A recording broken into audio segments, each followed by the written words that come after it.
Western Judicial Circuit District Attorney Deborah Gonzalez will be receiving assistance from the Prosecuting Attorneys Council of Georgia to prosecute a murder case next week. That organization has provided Sheila Ross, Director of Capital Litigation, as well as an investigator.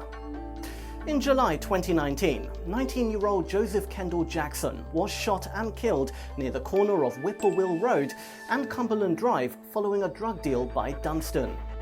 The defendants are Ryan Timothy O'Neill, Akemu Dunstan and Dallas McCabe.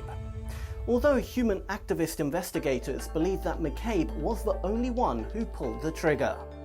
Investigators have established that Dunstan set up the drug transaction and McCabe was the driver.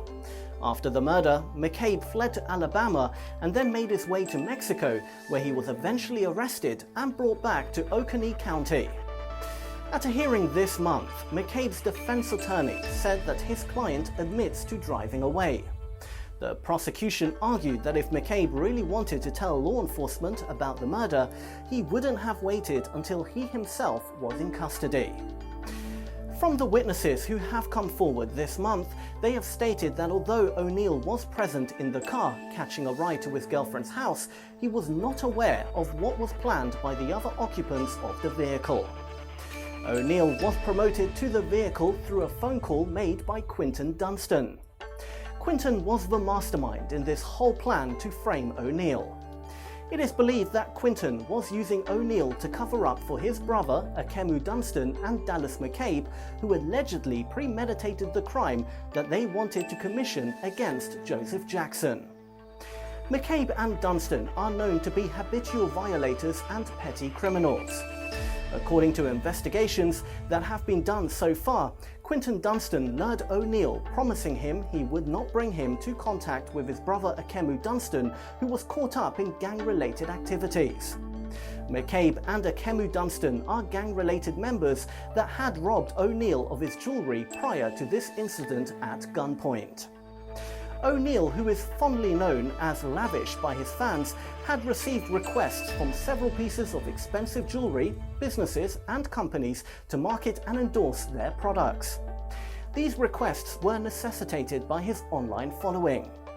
O'Neill started in entertainment with talent agencies at the age of 8 years old, using music video props in plays, films, social media and videos signed by his manager to carry out his ancestors' legacy. O'Neill, aka Lavish, now an upcoming musician, left Athens, Georgia with his mother while he was 13 years old. O'Neill later returned to Georgia from Minnesota at the age of 18 years old. Upon his return, he started receiving death threats consistently from the Dunstan brothers and the other gang members. The family reported to the police all the instances of death threats were made against O'Neill, although no actions were taken against the Dunstan brothers. It was unfortunate that O'Neill was lured to Oconee County by Dunstan, where he witnesses a murder that was committed by McCabe. This seemed to be a way of them communicating with O'Neill that they could actualize their threats. The witnessing of the shooting has psychologically and emotionally drained O'Neill. Unrelated to this case, Dunstan has also been charged with various sex crimes in Jackson County for witnessing a rape and not stopping it. This occurred in January while he was out on bail, but was required to wear a GPS ankle monitor at all times.